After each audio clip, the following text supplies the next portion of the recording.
সম্পূর্ণ নতুনভাবে দারুণ মজার একটি নাস্তা বানিয়ে নিলাম ঘরে থাকা সামান্য আটা দিয়ে। এই নাস্তাটা যদি একবার বানিয়ে কাউকে খাওয়ান, বারে বারে বলবে এই নাস্তাটি বানিয়ে দেওয়ার জন্য। কিভাবে এই নাস্তাটি বানিয়ে নিলাম তাহলে সবাই চলেন ভিডিওটা দেখে আসি এক নজরে। বিসমিল্লাহির রহমানির রহিম। সবাইকে আসসালামু আলাইকুম। আমার নতুন আর একটা ভিডিওতে সবাইকে জানাচ্ছি স্বাগতম। কেমন আছো সবাই? আশা করি তোমরা যে যেখানে আছো সবাই ভালো আছো। আলহামদুলিল্লাহ, আমিও ভালো আছি। চলে আসলাম আজকে আবার আরও একটি ভিডিও নিয়ে। আশা করি প্রতিদিনের মতোই আজকের ভিডিওটা তোমাদের সবার কাছে ভালো লাগবে। আজকের নাস্তা তৈরিতে আমার প্রথম উপকরণ লাগবে আটা। একটি বাটির মধ্যে নিয়ে নিলাম 1 কাপ আটা।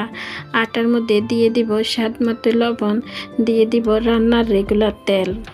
2 থেকে 3 চামচ তেল দিয়ে ভালো করে আটার সাথে তেল মিশিয়ে নিব।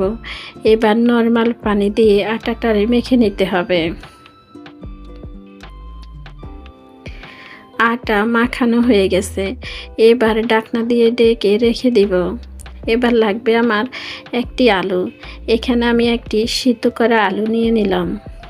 আলুর সাথে দিয়ে দিব একটি ডিম। এবার আলুটারে ভালো করে মেখে নিতে হবে। আলু মাখানো হয়ে গেছে। আপনারা চাইলে শুধু আলু দিয়েও করতে পারেন, ডিমটা স্কিপ করতে পারেন। এবার আলুর সাথে দিয়ে দিব পেঁয়াজ কুচি, দিয়ে দিব কাঁচামরিচ কুচি। এবার দিয়ে দিব স্বাদ মতো লবণ,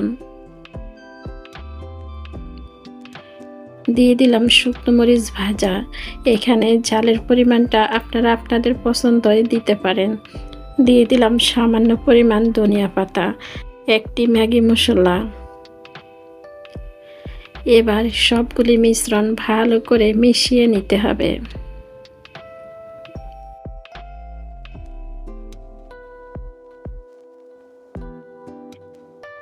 আলুর সাথে সবগুলি মশলা ভালো করে মিশিয়ে নিলাম। এবার একটি কাঁটা চামচ দিয়ে এভাবে করে নিলে আলু যদি কোনো চাক্কা থেকে যায় ওগুলিও ভালো করে মিশে যাবে।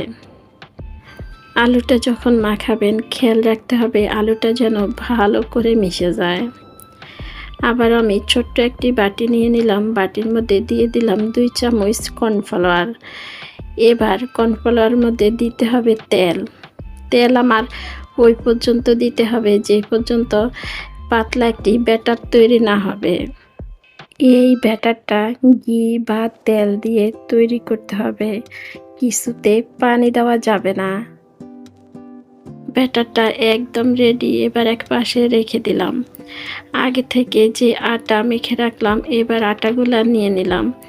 আটাগুলা থেকে রুটি তৈরি করে নিতে হবে।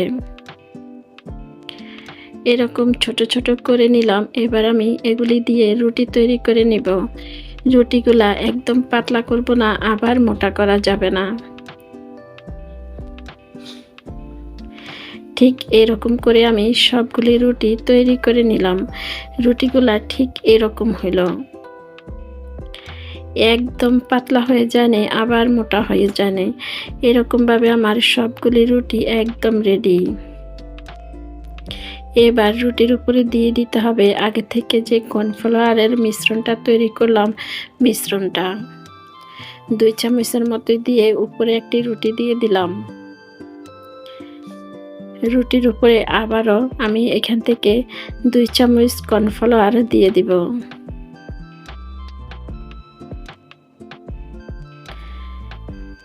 এটার উপরে আমি আবারও রুটি দিয়ে দিলাম।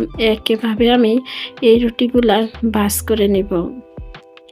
একইভাবে আমি সবগুলি রুটি এভাবে করে নিব। এভাবে করে নিলে রুটিগুলা অনেকগুলা লেয়ার হবে, তখন কিন্তু এই নাস্তাগুলা খেতে কিন্তু অনেক মজা হবে। ঠিক এভাবে তৈরি করে নিতে হবে। এখানে আমার 7টা রুটি হইল। রুটিগুলো আমি এভাবেই একটার উপরে একটা দিয়ে দিলাম। রুটিগুলো একটার উপরে একটা সবগুলি একইভাবে যখন দেওয়া হয়ে যাবে এবার রুটিগুলা রোল তৈরি করে নিতে হবে। ঠিক এভাবে করে রুটিগুলা রোলের মতো তৈরি করে নিব। রুটিগুলা রোলের মতোই তৈরি হয়ে গেল। এবার রুটিগুলা কেটে নিতে হবে ঠিক এভাবে করে। কাটা হয়ে গেছে। এবার এই নাস্তাটা কিভাবে তৈরি করলাম আশা করি আপনারা দেখে বুঝে নেবেন। লম্বা লম্বা করে বেলে নিব, এই যে ঠিক এভাবে করে। এবার যে আলু মেখে রাখলাম আলু ভিতরে দিয়ে এভাবে বাস করে নিব।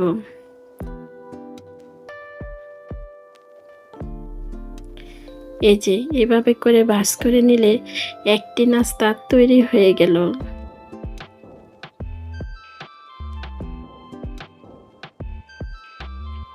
আরও একটি নাস্তা তৈরি হয়ে গেল ঠিক এভাবে করে। এভাবে করে সবগুলি নাস্তা বানিয়ে নিব। খেয়াল রাখতে হবে নাস্তাগুলো যখন আমরা তৈরি করব এই লেয়ারগুলো আমরা যখন একটু বেলে নিব একটু মোটা করে বেলতে হবে, পাতলা করা যাবে না। ঠিক এরকম একটু মোটা মোটা রেখে ভিতরে আলু দিয়ে এভাবে ভাঁজ করে নিয়ে নাস্তাটা তৈরি করে নিতে পারেন। আচ্ছা, আমি জানি না আমার ভিডিওর এইটুক পর্যন্ত তোমরা কে কে এসেছো। তোমরা যারা এসেছো একটি লাইক দিতে ভুলে গেছো, একটি লাইক দিয়ে দাও। আর আমার ভিডিওগুলো দেখো, এখন পর্যন্ত আমার চ্যানেলটাই সাবস্ক্রাইব করোনি। আমার চ্যানেলটা সাবস্ক্রাইব করে দিয়ে এভাবে আমার পাশে থেকে যেতে পারো। আর তোমরা যারা এই কাজটা করেছ তোমাদেরকে জানাচ্ছি অসংখ্য অসংখ্য ধন্যবাদ। এভাবে আমাকে সাপোর্ট করার জন্য, এভাবে আমার পাশে থাকার জন্য। তোমাদের সুন্দর সুন্দর কমেন্ট আর তোমাদের একটি লাইক আমিও চলে আসি তোমাদের মাঝে প্রতিনিয়ত আরও একটি ভিডিও নিয়ে। আশা করি তোমরা সবাই এভাবে আমার পাশে থেকে যাবে। তোমাদের সবাইকে আবারও জানাচ্ছি অসংখ্য অসংখ্য ধন্যবাদ এবং অনেক অনেক দোয়া রইল সবার জন্য। কথা বলতে বলতে একেভাবে আমি সবগুলি নাস্তা বানিয়ে নিলাম। এবার চুলার মধ্যে একটি প্যান বসিয়ে দিয়ে পরিমাণ মতো তেল দিয়ে দিলাম। তেলটা যখন গরম হয়ে আসবে একে একে নাস্তাগুলো দিয়ে দিব। আর তেলের মধ্যে যখন নাস্তাগুলো দিব প্রতিটা লেয়ারে লেয়ারে এভাবে খুলে আসবে, দেখতে এত সুন্দর দেখাবে। আর এই নাস্তাটা খেতে যে এত মজা হয় একবার না তৈরি করলে কখনো বিশ্বাসই করতে পারবেন না।